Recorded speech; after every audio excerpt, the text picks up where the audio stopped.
Hi ಎಲ್ಲರಿಗೂ ನಮಸ್ಕಾರ. Karnataka food ಕಲ್ಚರ್ಗೆ ಸ್ವಾಗತ.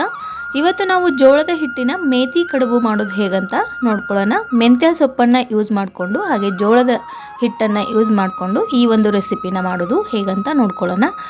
ಮೊದಲಿಗೆ ನಾನಿಲ್ಲಿ ಒಂದು ಅರ್ಧ ಲೀಟ್ರಷ್ಟು ನೀರನ್ನು ಕುದಿಯೋಕ್ಕೆ ಇಡ್ತೀನಿ ಒಂದು ಪಾತ್ರೆಯಲ್ಲಿ. ಹಾಗೆ ಅದಕ್ಕೊಂದು ಸ್ವಲ್ಪ ಅಂದರೆ ಒಂದು ಅರ್ಧ ಸ್ಪೂನಷ್ಟು ಉಪ್ಪು.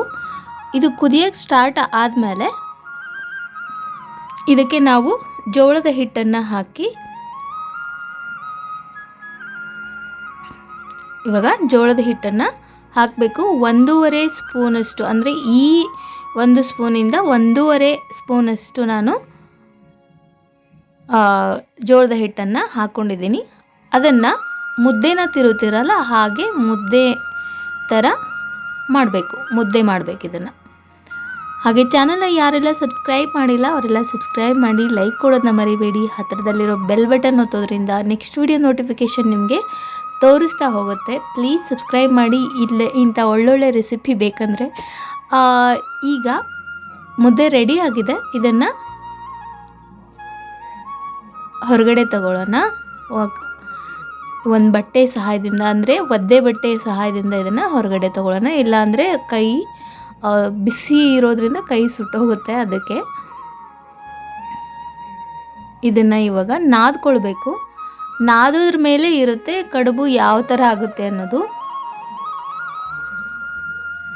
ನೋಡ್ತಾ ಇರ್ಬೋದು ತುಂಬ ಬಿಸಿ ಇದೆ ಇದು, ಆದ್ರೂ ನಾದಲೇಬೇಕು ಬಿಸಿ ಇರೋವಾಗಲೇ. ಕರ್ಚಿಪ್ಪು ಅಥವಾ ಒಂದು ಯಾವುದಾದ್ರೂ ಒದ್ದೆ ಬಟ್ಟೆಯಿಂದ ನಾವು ಒಂದು ಸ್ವಲ್ಪ ನಾದ್ಕೊಂಡು ಆಮೇಲೆ ಮತ್ತೆ ಕೈಯಿಂದ ನಾದ್ಕೊಳ್ಳೋಣ. ಇವಾಗ ನೋಡ್ತಾ ಇರ್ಬೋದು ಎಷ್ಟು ಚೆನ್ನಾಗಿ ಬರ್ತಾ ಇದೆ. ಒಂದು ಸ್ವಲ್ಪನೂ ನೀರು ಯೂಸ್ ಮಾಡಬಾರ್ದು, ಹಾಗೆ ಒಣ ಹಿಟ್ಟನ್ನು ಯೂಸ್ ಮಾಡಬಾರ್ದು. ಅದೇನು ಮುದ್ದೆ ಇರುತ್ತಲ್ಲ ಅದಷ್ಟೇ ಮಾಡಬೇಕು.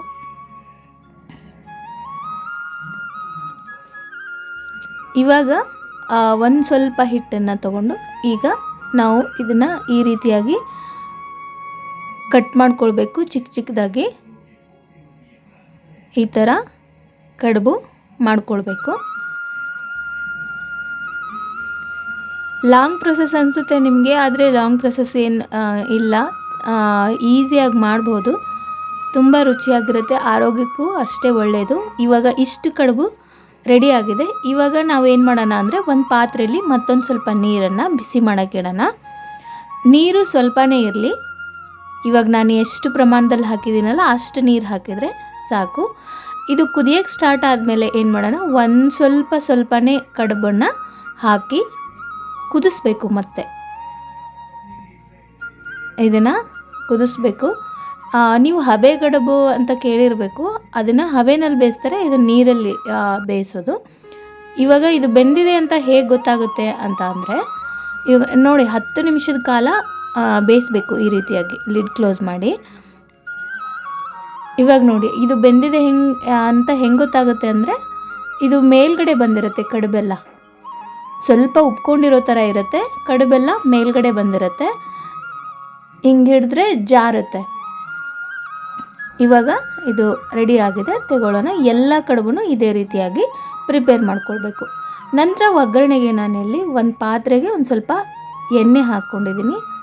ಅದಾದ ನಂತರ ಒಂದು ಸ್ವಲ್ಪ ಜೀರಿಗೆ ಮತ್ತು ಸಾಸಿವೆ, ಅದು ಚಟಪಟ ಅಂತ ಸಿಡಿಲಿ. ಅದಾದ ನಂತರ ಒಂದು 5ರಿಂದ 6 ಮೆಣಸಿನ್ಕಾಯಿ ಈ ರೀತಿಯಾಗಿ ಹೆಚ್ಚಿ ಹಾಕ್ಕೊಳ್ಬೇಕು. ನಂತರ ಬೆಳ್ಳುಳ್ಳಿನೂ ಈ ಥರ ಕಟ್ ಮಾಡಿ ಹಾಕ್ಕೊಳ್ಬೇಕು. ಒಂದು ಬೆಳ್ಳುಳ್ಳಿ ಆದರೆ ಸಾಕು, ಒಂದು ಬೆಳ್ಳುಳ್ಳಿನ ಈ ರೀತಿಯಾಗಿ ಕಟ್ ಮಾಡಿ ಹಾಕ್ಕೊಳ್ಬೇಕು. ನಂತರ 1ರಿಂದ 2 ಈರುಳ್ಳಿ. ಒಂದು ಈರುಳ್ಳಿ ಏನಾದರೂ ಚಿಕ್ಕದಿದ್ದರೆ 2 ಯೂಸ್ ಮಾಡಿ, ದೊಡ್ಡದಿದ್ದರೆ 1 ಯೂಸ್ ಮಾಡಿದ್ರೆ ಸಾಕು. ಇವಾಗ ಚೆನ್ನಾಗಿ ಇದನ್ನು ಫ್ರೈ ಮಾಡ್ಕೊಳ್ಬೇಕು. ನಂತರ ಮೆಂತ್ಯ ಸೊಪ್ಪನ್ನು ತೊಳೆದು ಈ ರೀತಿಯಾಗಿ ಹೆಚ್ಚಿಟ್ಕೊಂಡಿದ್ದೆ, ಅದನ್ನು ಕೂಡ ಹಾಕ್ಕೊಳ್ಬೇಕು. ಮೆಂತ್ಯ ಸೊಪ್ಪು ಹಾಕೋದ್ರಿಂದ ಎಕ್ಸ್ಟ್ರಾ ರುಚಿ ಬರುತ್ತೆ, ಇದಕ್ಕೆ ಬೇರೆ ಡಿಫ್ರೆಂಟ್ ರುಚಿನೇ ಬರುತ್ತೆ. ಹಾಗಾಗಿ ಮೆಂತ್ಯ ಸೊಪ್ಪನ್ನು ಮಿಸ್ ಮಾಡಬೇಡಿ. ಮಿಸ್ ಮಾಡಿದರೂ ಪರವಾಗಿಲ್ಲ, ಆದರೆ ಟೇಸ್ಟ್ ಚೆನ್ನಾಗಿರಲ್ಲ ಇಷ್ಟೊಂದು. ಅದಕ್ಕೆ ಮೆಂತ್ಯ ಸೊಪ್ಪನ್ನು ಹಾಕ್ಕೊಂಡ್ರೆ ಚೆನ್ನಾಗಿರುತ್ತೆ. ಇವಾಗ ನಂತರ ಅರಿಶಿಣ ಪುಡಿ, ಧನಿಯಾ ಪುಡಿ ಮತ್ತು ಖಾರದ ಪುಡಿ ಮತ್ತು ಗರಂ ಮಸಾಲ ಈ ಎಲ್ಲನೂ ಹಾಕ್ಕೊಳ್ಬೇಕು. ಹಾಕ್ಕೊಂಡು ಎಲ್ಲನೂ ಮಿಕ್ಸ್ ಮಾಡ್ಕೊಳ್ಳೋಣ. ಸ್ವಲ್ಪ ಉರಿ ಕಡಿಮೆ ಇಟ್ಕೊಳ್ಳಿ, ಇಲ್ಲಾಂದರೆ ಡ್ರೈ ಆಗೋ ಚಾನ್ಸಸ್ ಇರುತ್ತೆ. ನಂತರ ಟೊಮ್ಯಾಟೊ ಹಾಕ್ಕೊಂಡಿದ್ದೀನಿ 1ರಿಂದ 2, ಅದು ಕೂಡ ಚಿಕ್ಕದಿದ್ದರೆ 2, ದೊಡ್ಡದಿದ್ದರೆ 1 ಸಾಕು. ಎಲ್ಲನೂ ಮಿಕ್ಸ್ ಮಾಡಿಕೊಂಡು ನಂತರ ರುಚಿಗೆ ತಕ್ಕಷ್ಟು ಉಪ್ಪನ್ನು ನಾನಿಲ್ಲಿ ಲಾಸ್ಟಿಗೆ ಹಾಕ್ತಾಯಿದ್ದೀನಿ. ಹಾಕಿ ಎಲ್ಲನೂ ಮಿಕ್ಸ್ ಮಾಡ್ಕೊಳ್ಳೋಣ. ಅದಾದ ನಂತರ ಮಾಡಿಟ್ಟಿರೋ ಕಡುಬನ್ನು ಹಾಕ್ಕೊಳ್ಳೋಣ. ಇಷ್ಟು ಕಡುಬಾಗಿದೆ. ಇವಾಗ ಏನು ಮಾಡೋಣ ಅಂತಂದರೆ, ನಿಮಗೆ ಡ್ರೈ ಇಷ್ಟೇ ಬೇಕು ಅಂತ ಅಂದರೆ ಡ್ರೈ ಆಗಿರುತ್ತೆ ಇದು ಸ್ವಲ್ಪ ಕಡುಬು. ಇವಾಗ ನಾನು ಕೊತ್ತಂಬರಿ ಸೊಪ್ಪನ್ನು ಹಾಕ್ಕೊಂಡಿದ್ದೀನಿ ಮೇಲ್ಗಡೆ. ಮಿಕ್ಸ್ ಮಾಡಿಕೊಂಡು ಡ್ರೈ ಅಷ್ಟೇ ಬೇಕು ಅಂತಂದರೆ ಇದನ್ನಷ್ಟೇ ತಿನ್ಬೋದು. ಇಲ್ಲ ನನಗೆ ಸ್ವಲ್ಪ ಗ್ರೇವಿ ಬೇಕು ಅಂತ ಅಂದರೆ ಅದಕ್ಕೊಂಥರ ನೀರು, ಕುದಿಸಿದ ನೀರು ಇರುತ್ತಲ್ಲ ಅದನ್ನು ನಾನು ಹಾಗೆ ಎತ್ತಿಟ್ಟಿದ್ದೆ. ಇವಾಗ ನೋಡಿ ಅದು ನಾನು ಸ್ವಲ್ಪ ಇದನ್ನು ತೆಗೆದಿದ್ದೀನಿ ನಾನು ಡ್ರೈನು. ಅದಾದ ನಂತರ ಇದು ಕುದಿಸಿಟ್ಟಿದ್ನಲ್ಲ ನೀರನ್ನು, ಆ ನೀರನ್ನು ಇದಕ್ಕೆ ಹಾಕಿಬಿಡಬೇಕು. ಚೆನ್ನಾಗಿ ಗ್ರೇವಿ ಬಿಡುತ್ತೆ.